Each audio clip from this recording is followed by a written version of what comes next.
A gente... Eu tenho repetido um pouco isso, me desculpem, né? Mas, assim, nós temos liberdade para adorar e para permitir que as manifestações de Deus, né, que vêm, assim, no coração de cada um, tem um espaço para acontecer, né? Então, se Deus coloca para você uma oração, uma palavra de adoração aí no meio das músicas, você tem essa liberdade, tá? De se expressar assim. Combinado? Beleza. Alguns perguntaram, né, qual é o tema do retiro? E a gente pensou que a gente tem alguns temas paralelos que vamos trabalhar, né, especialmente no dia de amanhã, que é domingo. Depois vocês vão saber que temas são esses. Surpresa.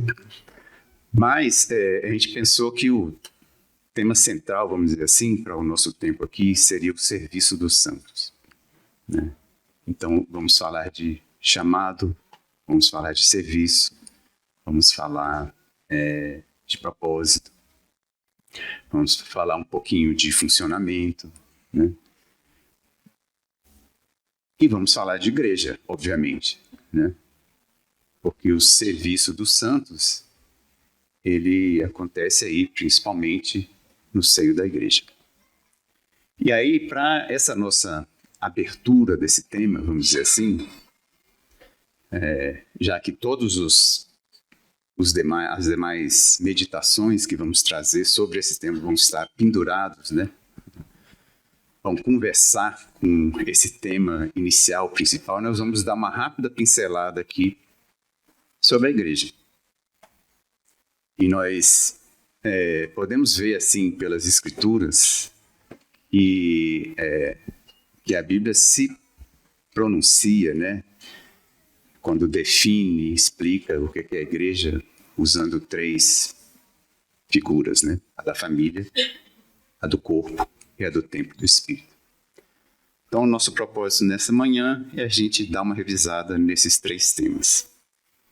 E para isso a gente vai contar com a ajuda de 3 colaboradores. Então, primeiramente, para falar sobre Igreja Família de Deus, Will Daniel.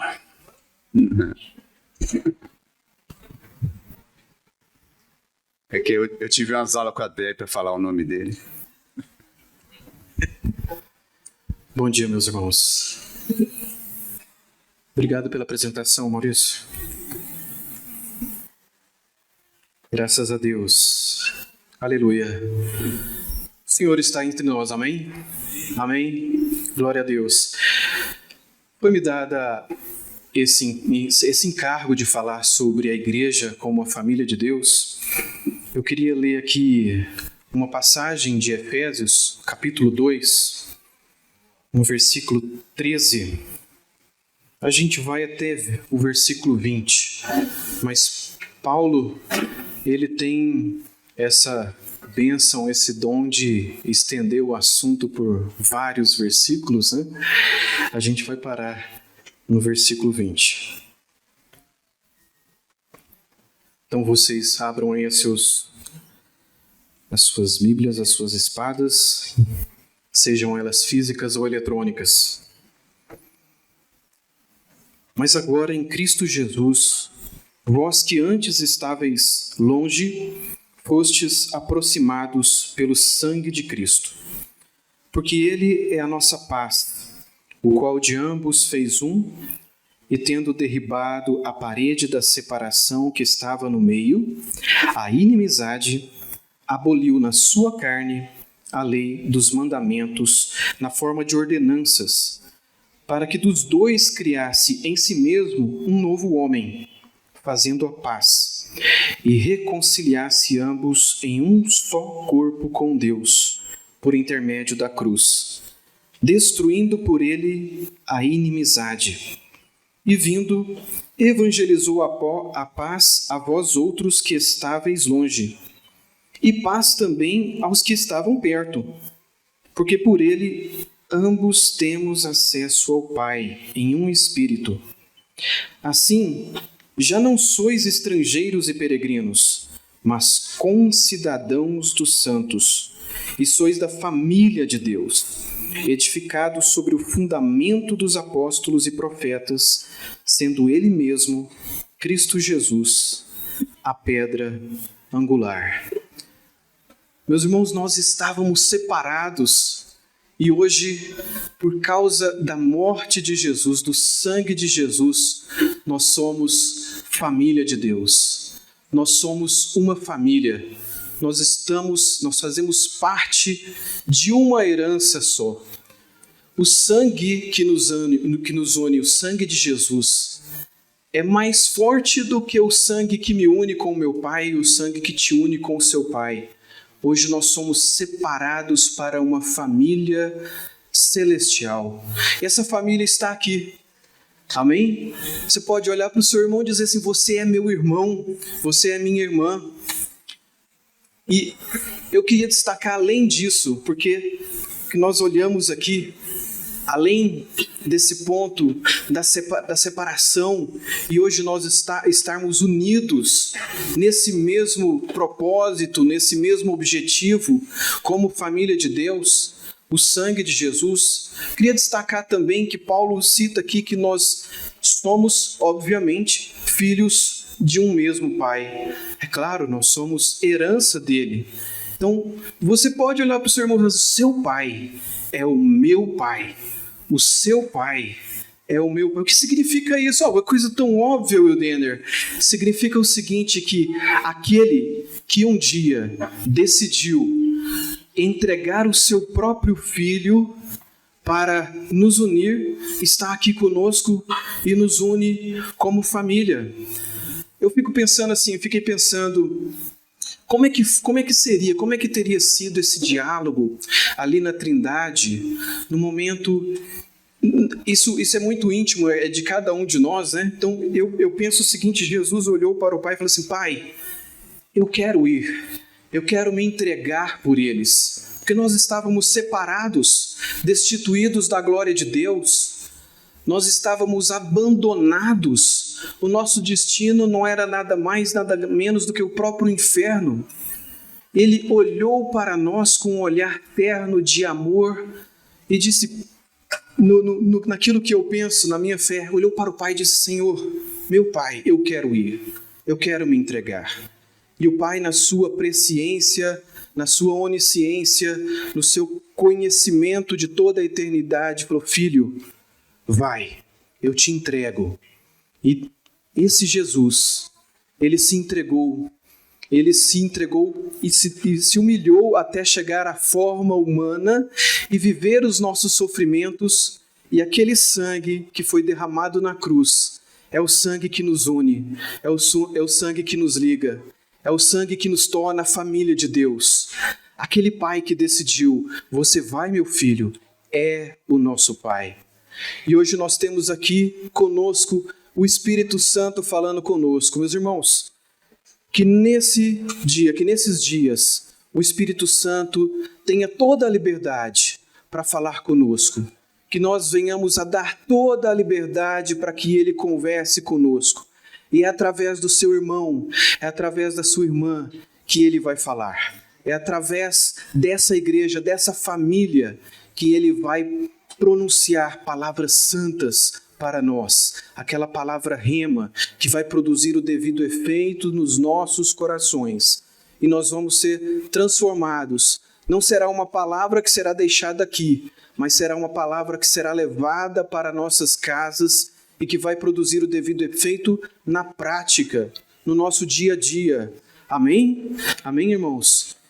Eu, particularmente, tenho mais um detalhe para contar, porque a palavra diz aqui, eu até anotei, rapidinho já para finalizar, Salmo 68, versículo 6, diz: Deus faz que o solitário viva em família. Se alguém aqui estiver se sentindo solitário, sozinho, eu quero te dizer, meu irmão, minha irmã, Deus faz com que o solitário habite em família. Particularmente, eu tenho propriedade para dizer isso. No último grupo caseiro, nós estudamos a disciplina da solitude. Maurício, Fernando, Edilson. A solitude é aquele momento em que você está sozinho com Deus. Você está sozinho, mas você está cheio da presença de Deus. E eu tive a oportunidade de viver a solidão, aquele momento em que eu estava ensimesmado nos meus próprios pensamentos, sozinho mesmo, e a solitude, aquele momento em que eu estava sozinho na minha casa, mas cheio, repleto da presença de Deus. Eu posso dizer que, meu irmão, aquele que sabe viver sozinho com Deus, também sabe viver em comunidade. Aquele que sabe estar sozinho no seu quarto, com a porta fechada, falando com o Pai, também sabe estar junto aqui, em família, em comunidade. Que isso seja uma verdade para nós. Que nós saibamos aqui, vamos sair, vamos para o nosso trabalho, para a nossa escola, para a faculdade, vamos estar sozinhos, isolados da igreja, fisicamente, mas Deus estará conosco, nosso Pai, e é Ele que nos une aqui em família. Isso faz parte da minha história, eu posso dizer com propriedade. Eu estava sozinho, mas Ele me fez habitar em família. Por isso que eu olho para vocês, falo meu irmão, minha irmã, e não chamo pelo irmão Felipe, não chamo de Felipe, é meu irmão aqui, né, meu brother, né? Por quê? Porque eu sinto ele como meu irmão, né? Irmã Aline, é a Aline, minha irmã em Cristo, né? E tenho esse costume, né, Maria Laura, de sempre que me referir à igreja, lá no grupo caseiro, falo, meus irmãos queridos, família querida de Deus. Eu faço isso de propósito para inculcar na vida dos irmãos que eles fazem parte do mesmo vínculo, do mesmo elo, que é o sangue de Jesus. E nós estamos unidos por Ele, porque temos o mesmo Pai. Somos parte da mesma herança. Judeus e gentios, somos todos parte da mesma herança. Amém? Amém. Que Deus nos abençoe nesse retiro, que Ele fale profundamente com os nossos corações. Amém.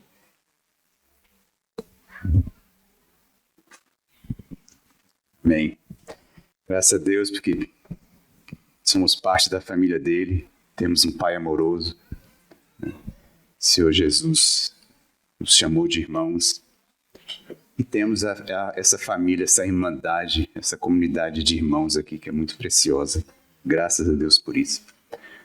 E vamos passar logo aqui para o segundo ponto. Igreja, Corpo de Cristo, com o Filipão.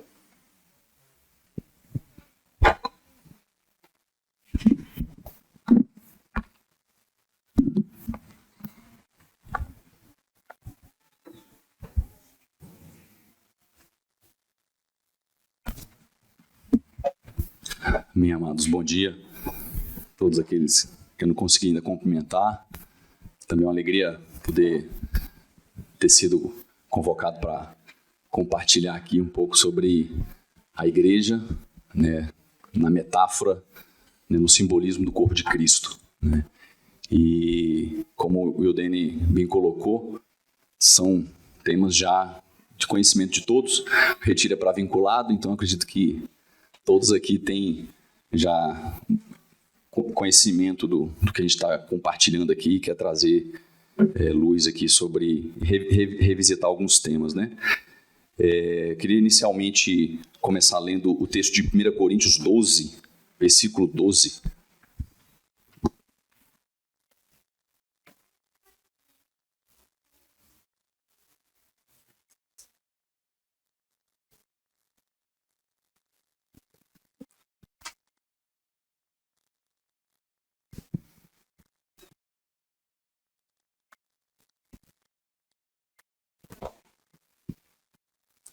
Vamos ler juntos? Vamos até o 27.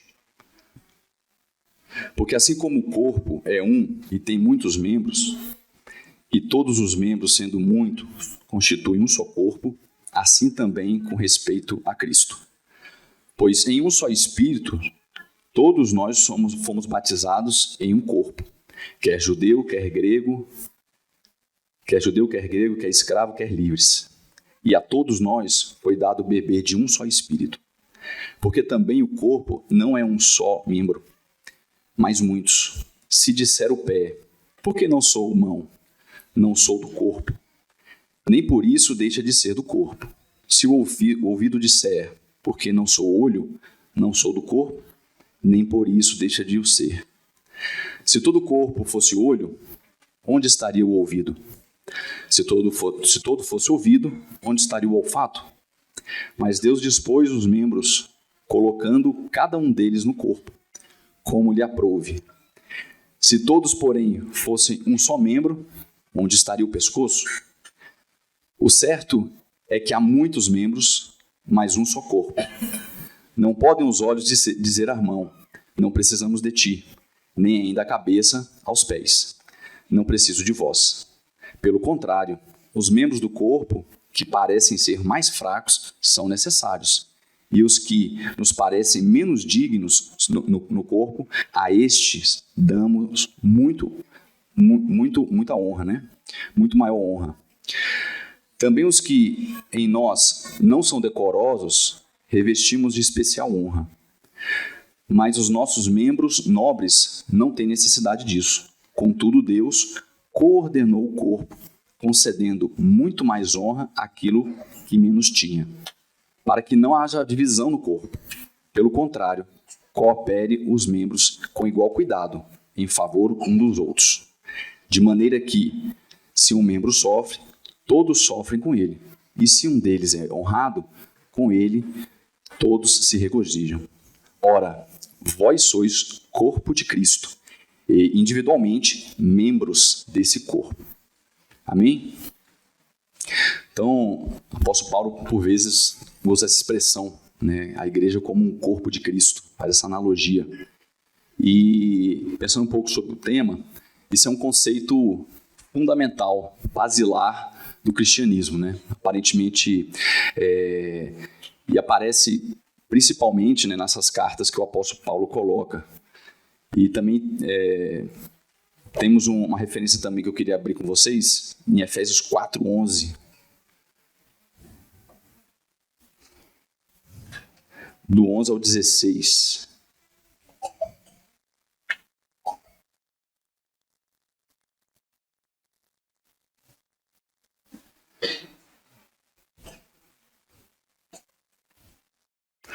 Efésios 4:11.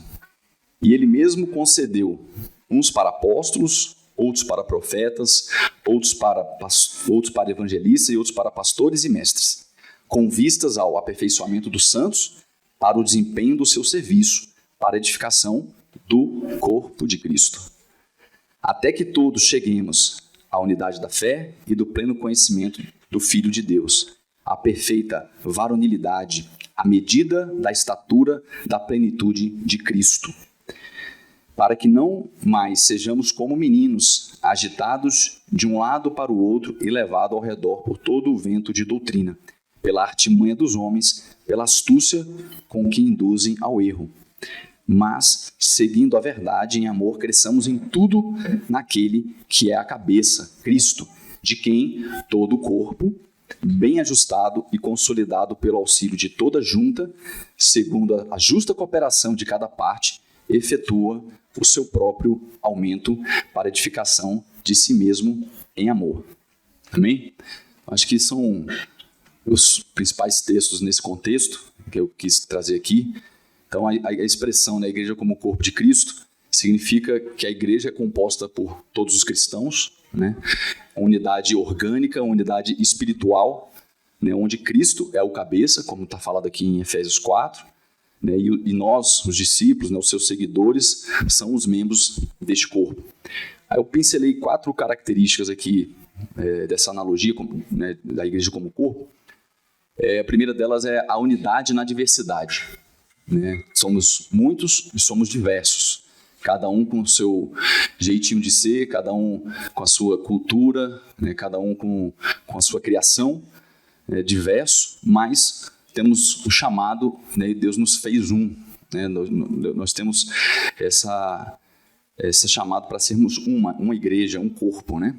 Então, assim como o corpo, como Paulo falou, tem diferentes membros e né, com cada membro com funções específicas, nós cristãos, nós discípulos também, né, possuímos dons, chamados, mas todos trabalhamos juntos para um bem comum. Amém?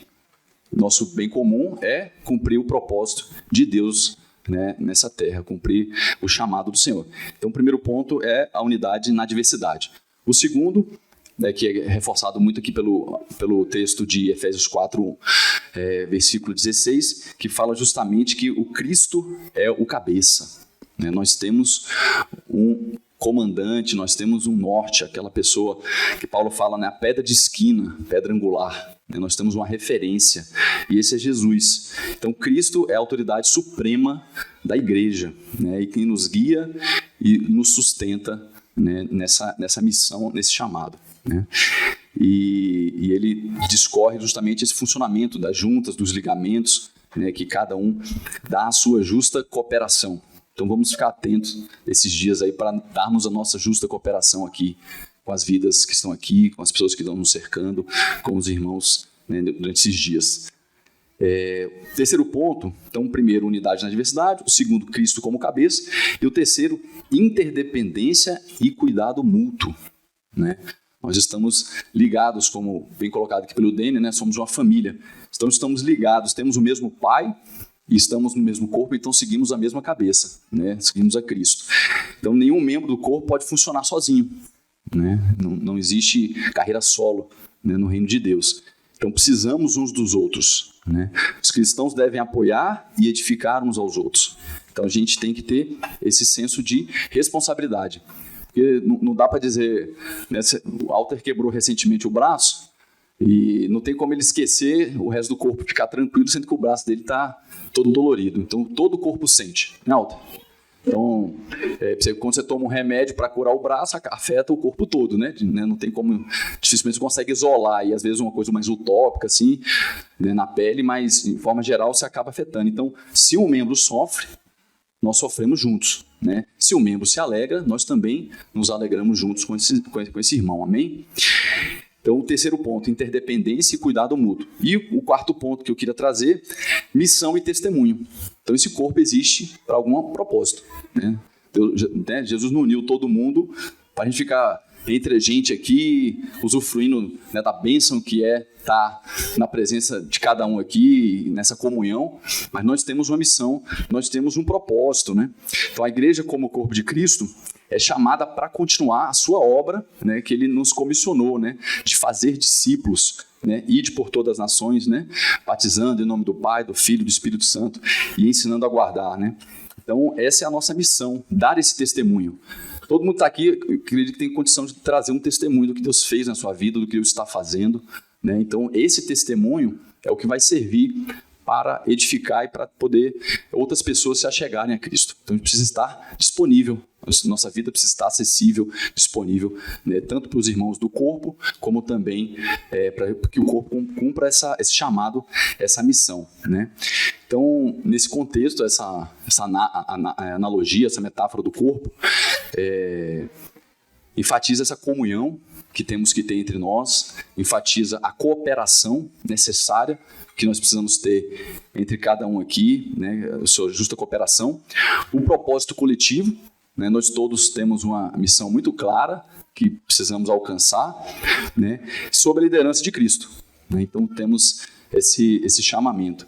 E eu gosto muito desse texto de Efésios 4, quando ele fala aqui, até que todos, no versículo 13 do capítulo 4, fala assim, até que todos cheguemos à unidade da fé e do pleno conhecimento do Filho de Deus. Então, a chegada está no plural, até que todos cheguemos, né? Então, a ideia é chegarmos juntos, né? Então, quando a gente pensa no coletivo, a gente está sempre olhando para o lado, né? Eu não quero que ninguém se perca. Então, aquela atenção, aquele cuidado, aquele zelo e aquele amor pelas vidas, pelos irmãos, da nossa família, né, e do corpo. Porque se acontece alguma coisa com o meu irmão, eu vou sentir. Aquilo ali é pesado para mim. Amém? Então é isso. Tem várias aplicações aqui, né, mas cumprindo aí o tempo que me foi dado. Amém, é isso.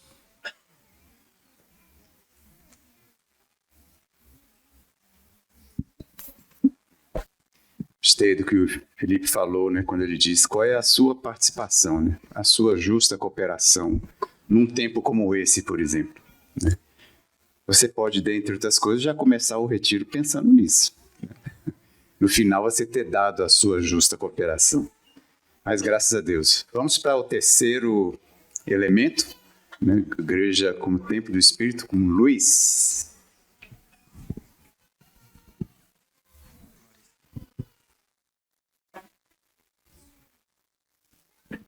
Bom dia, irmãos. Bom, para começar a falar sobre a igreja como templo do Espírito, a primeira coisa que eu pensei foi logo num versículo que Paulo fala basicamente isso, né? E partir daí. Em mais de um momento Paulo fala isso nas cartas dele, mas eu pincelei o versículo de 2 Coríntios 6,16. É até, na verdade, uma parte do versículo, né? Só essa afirmação, assim. Paulo diz, porque nós somos santuário de Deus, do Deus vivente, como ele próprio disse, habitarei e andarei entre eles, serei seu Deus e eles serão o meu povo. Partindo dessa afirmação de Paulo, eu achei interessante porque ele diz como, ele faz uma referência ao que o próprio Deus falou lá atrás, né? E então a gente tem que lembrar, quando a gente pensa na igreja como templo do Espírito, como santuário de Deus, a gente tem que lembrar que desde a eternidade a intenção de Deus era habitar com seu povo, né?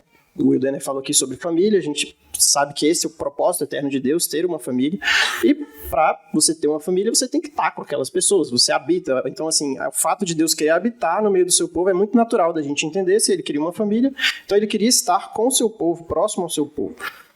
E lá na Velha Aliança, né, no Antigo Testamento, antes da vinda de Jesus, esse propósito de Deus, né, essa intenção de Deus de habitar com o povo, foi expresso por meio da eleição de um povo, né? Ou seja, Deus queria estar próximo da sua criação, queria resgatar o propósito eterno dele, então ele elegeu um povo e ele foi se revelando, desde Abraão, né, Isaac, Jacó, até Moisés.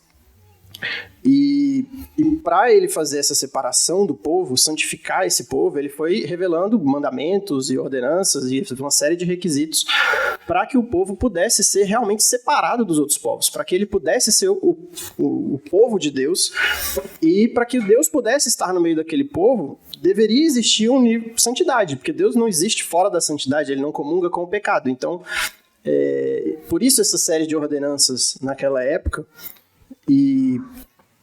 E essa promessa de que Deus habitaria no meio do povo já vem desde lá, na lei de Moisés. Esse versículo que eu li para vocês de 2 Coríntios, Paulo faz referência a um trecho lá de Levíticos, né, da lei, que Deus faz a promessa que ele habitaria no povo caso o povo obedecesse aos mandamentos e tudo mais. Só que no Velho Testamento, durante a história do povo de Israel, a forma que Deus se relacionava com o povo estava muito centrada no templo, né? Os irmãos sabem.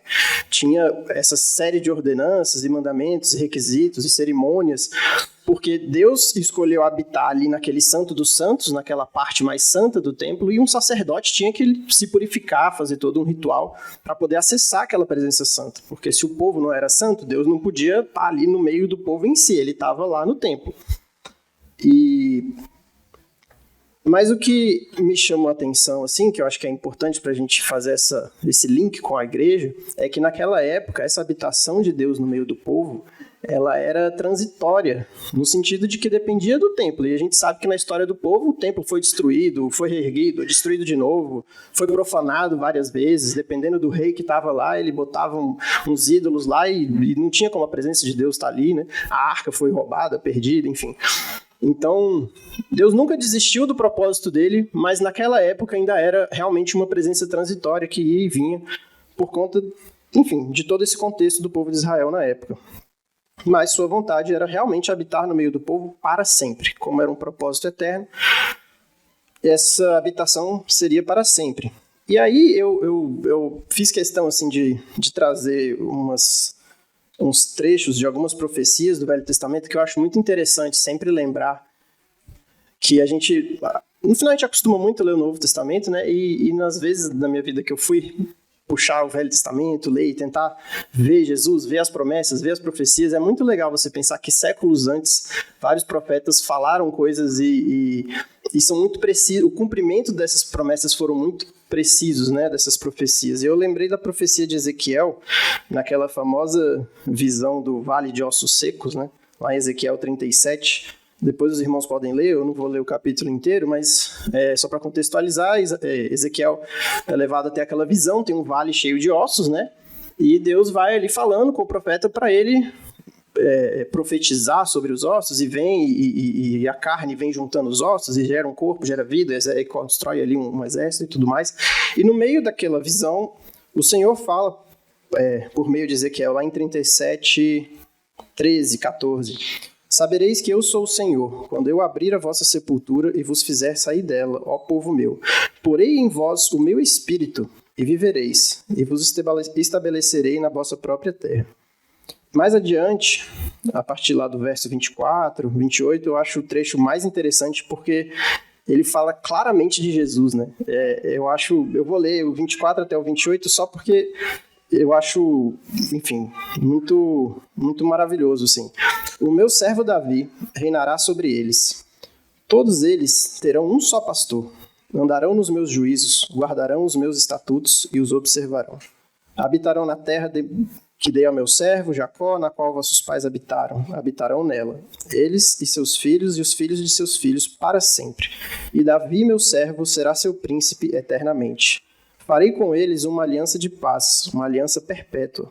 Estabelecê-los-ei e multiplicarei, e porei o meu santuário no meio deles para sempre. O meu tabernáculo estará com eles, e serei o seu Deus, e eles serão o meu povo. As nações saberão que eu sou o Senhor que santifico a Israel, quando o meu santuário estiver para sempre no meio deles. Eu acho muito interessante essa relação que, desde lá de Ezequiel, Isaías também, e outros profetas fazem essa relação. Quando Deus resgata essa promessa de habitar no meio do povo, ele sempre faz a relação entre colocar no povo o Espírito Santo, o Espírito dele, descer sobre o povo o Espírito e habitar no meio do seu povo. Lá em Joel, na profecia também muito famosa, Joel 2, 27, eu estou lendo meio atropelado por causa do tempo, depois os irmãos podem pegar e ler com calma. Mas lá em Joel 2, 27, o profeta fala, né, Deus fala por meio do profeta: sabereis que eu estou no meio de Israel, ou seja, que ele está ali habitando no meio de Israel, e que eu sou o Senhor vosso Deus e não há outro. E o meu povo jamais será envergonhado. E acontecerá depois que derramarei o meu espírito sobre toda a carne. Vossos filhos e vossas filhas profetizarão, vossos velhos sonharão, e os vossos jovens terão visões. Então, só para ilustrar, né, que Deus sempre teve esse propósito ao longo da história de Israel de habitar no meio do povo, e que para isso ele derramaria o seu espírito. E a gente sabe que com a primeira vinda de Jesus, que foi estabelecida a nova aliança, Deus cumpriu essa promessa de habitar no meio do povo. Aqui eu não vou entrar no mérito escatológico que essa habitação física no meio do povo, na nossa terra aqui, né, no meio do povo, vai acontecer com a segunda vinda de Jesus, tem um milênio, aquilo tudo mais. Mas de um ponto de vista espiritual, na primeira vinda de Jesus, quando ele vem, caminha nessa terra, faz toda a obra que o Pai planejou para ele, ele morre, ressuscita e vai aos céus, e ele manda o Consolador, como ele mesmo prometeu. Ali ele está cumprindo essas profecias já, que a gente mencionou aqui, porque ele já fez descer sobre o povo dele o seu espírito. O próprio Deus já se manifesta, como em Joel, a gente viu lá, né, que eu sempre confundo se os velhos sonham ou os jovens que falam, mas enfim, é isso, tem visão. E eu acho que quando Jesus estava aqui caminhando nessa terra, ele fez questão de deixar muito claro essa diferença da velha aliança para a nova aliança, no sentido de que a habitação de Deus no meio do povo não mais dependeria de um lugar físico, mas sim seria um lugar espiritual, vamos dizer assim. Eu acho um trecho do Novo Testamento que é bem característico, assim, né, que explica isso muito claramente, foi aquela passagem de Jesus com a mulher samaritana. Né, a gente sabe que todo mundo conhece esse texto. Jesus estava andando ali com os discípulos, ele parou num poço, a mulher samaritana estava vindo tirar água, e eles têm toda uma conversa ali. Jesus fala que daria água, que ela não teria mais sede e tal. E aí ela percebe que Jesus é profeta, até então ela, né, entendeu que Jesus falou coisas sobre a vida dela que ninguém sabia, e ela começa a ter uma discussão teológica, vamos dizer assim, com Jesus. porque ela era samaritana, os samaritanos tinham uma outra crença de que se adorava lá no monte deles. E os judeus acreditavam que devia se adorar em Jerusalém, porque é onde estava o templo, teoricamente onde Deus estaria, né? E aí, lá em João 4, no versículo 20, Jesus fala, a mulher primeiro está falando, né? Nossos pais adoravam neste monte. Vós, entretanto, dizeis que em Jerusalém é o lugar onde se deve adorar. Aí Jesus responde: mulher, podes crer-me que a hora vem, quando nem neste monte, nem em Jerusalém adoreis o Pai. Vós adorais o que não conheceis, nós adoramos o que conhecemos, porque a salvação vem dos judeus. Mas vem a hora, e já chegou, em que os verdadeiros adoradores adorarão o Pai em espírito e em verdade. E nesse momento Jesus deixa muito claro para todo mundo ali que não existe mais uma questão de local físico, de habitação física de Deus. Na verdade, a adoração seria num lugar espiritual. Seriam o povo que Deus escolheu adoraria o Senhor em espírito e em verdade. Seria uma habitação espiritual, uma habitação interior. E essa habitação que abriria o verdadeiro caminho direto para a adoração ao Pai, né? E com o Pentecostes vem a habitação do Espírito, vem o rompimento das barreiras do templo, vamos dizer assim, né? Tem o rasgo o véu e abre esse caminho direto. E aí, enfim, tem a instituição da igreja. Jesus fala com Pedro, né? Que a igreja vai ser construída sobre aquela rocha e tudo mais. E então, fazendo esse link da promessa da habitação de Deus no meio do seu povo para sempre e o derramamento do Espírito Santo, eu acho que o principal da gente compreender é que a igreja, como templo do Espírito, significa exatamente o cumprimento dessa promessa de Deus e que a habitação eterna dele no meio do seu povo já é verdade. Isso já é uma realidade hoje. Não depende de Deus, Jesus voltar a segunda vez e ter todo aquele evento que a gente sabe que vai acontecer e vai ter um reinado aqui na terra. Isso vai se cumprir também. Mas a presença dele em nós já é o cumprimento da promessa de habitar eternamente no meio do seu povo. Porque o Espírito é eterno. Deus é Espírito. E nós também agora vivemos eternamente em Cristo. Amém? Então, essa linha de raciocínio que eu segui do Velho Testamento para o Novo é algo para a gente lembrar o quanto que foi um marco realmente na humanidade. A gente não precisar mais de um lugar físico, a gente não está todo mundo fazendo uma peregrinação para Jerusalém e para tentar ter um vislumbre da presença de Deus, está dentro de nós, dentro de cada um de nós, né?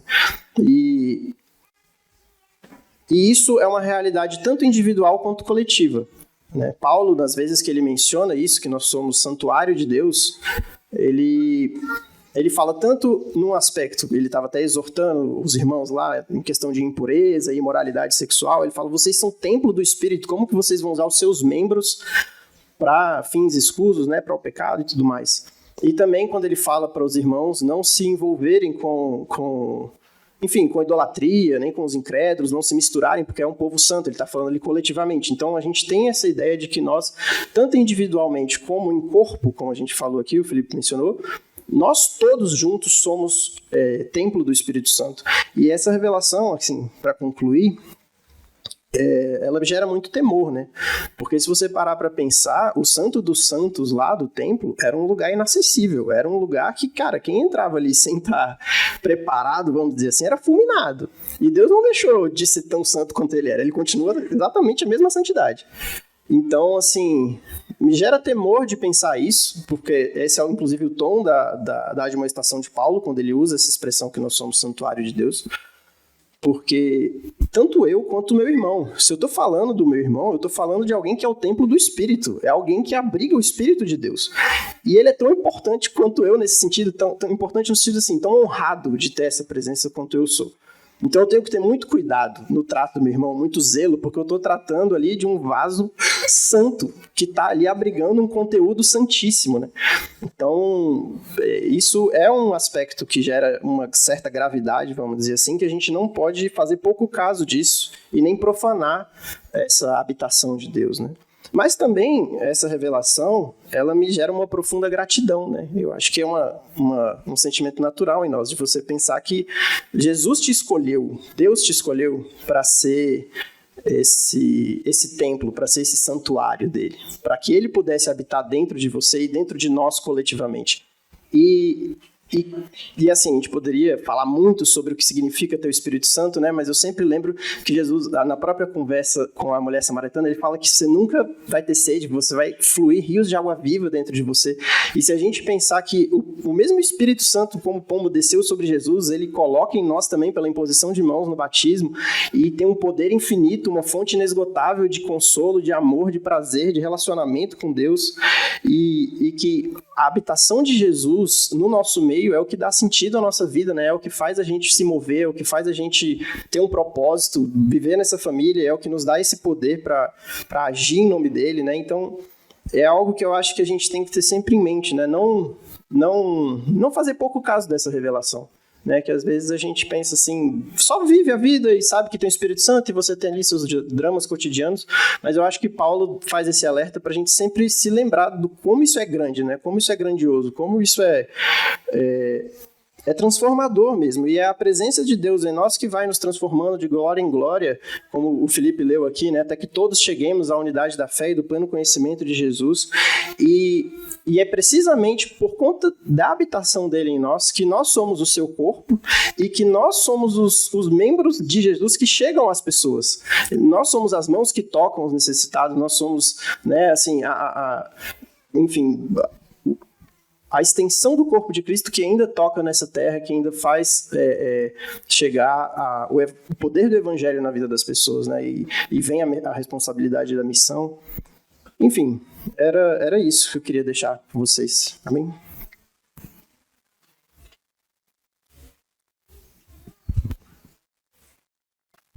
Amém.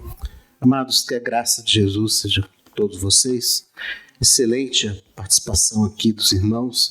Queríamos mesmo não apenas relembrar isso como alguns aspectos da nossa doutrina, da nossa fé, mas principalmente trazer isso ao nosso coração, essas verdades, essa realidade, questão assim da presença de Deus no seu santuário. Nós muitas vezes reagimos um pouco a essa ilustração do templo, né? Porque remete ao Velho Testamento e há uma cultura religiosa que nós nos desprendemos dela, da ideia de que precisa de um lugar, precisa de um prédio especial para que a presença de Deus possa se manifestar. Tentamos recuperar esse conceito do Novo Testamento mesmo, mas com essa força, digamos assim, que vem lá do Velho, da busca e da experiência da presença de Deus. O Salmo diz, né, buscai continuamente o Senhor, a sua presença, o seu poder. E essa expressão do corpo de Cristo, da nossa dinâmica de vida, nessa imagem que o apóstolo usa, de juntas, de membros que se conectam, que se ajudam, que participam, movidos por esse Espírito que está ali presente, o comando, a comunicação de vida e a direção e o comando do crescimento do corpo, do serviço, vem do Espírito que está ali, do Deus que habita e se move, se manifesta concretamente, fisicamente, por meio de cada um de nós. E essas duas imagens nos lembram o outro aspecto que foi falado aqui em primeiro lugar, de que somos família. Eu aprendi há muitos anos que templo e corpo são metáforas, ilustrações que nos ajudam a entender uma realidade espiritual da presença de Deus e do funcionamento da igreja. Mas família não é uma metáfora. Família é o que nós somos. A igreja é a família de Deus. E a família de Deus é composta por todos aqueles que nascem de novo e são recebidos como filhos e filhas de Deus. Tem uma ideia que está às vezes presente na cabeça de muitos, assim, por conta de se falar muito em família ultimamente. Depois a gente vai talvez conversar um pouco sobre isso, que eu aprendia nas minhas aulas de educação moral e cívica, Que a família é a célula máter da sociedade. Talvez da sociedade, não da igreja. A igreja não é um conjunto de famílias naturais. Pelo contrário. Ou, não sei se pelo contrário, mas diferentemente disso, o evangelho divide muitas vezes as famílias naturais. Jesus disse, se levanta pai contra filho, filho contra mãe, contra pai. E quando disseram a Jesus, olha, tua família está aí fora, tua mãe, tuas irmãs, ele disse, não, minha família está aqui. A família de Deus é uma realidade, como o Denner disse aqui, mais profunda e mais assim, determinante do que as nossas famílias naturais. É maravilha quando a gente tem toda uma família natural que também é parte da família de Deus. Eu acho que essa é uma expressão assim, muito clara, deveria ser sempre assim. Era esse o propósito, era esse o projeto antes da queda, mas com a queda, nós precisamos entender que nós somos família, irmãos e irmãs, independentemente de laços de sangue. Cada vez mais, amados, nós vamos ter pessoas vindo de famílias naturais quebradas, desestruturadas, complicadas, bagunçadas por causa do pecado. E se nascemos de novo, somos irmãos e irmãs, somos família de Deus.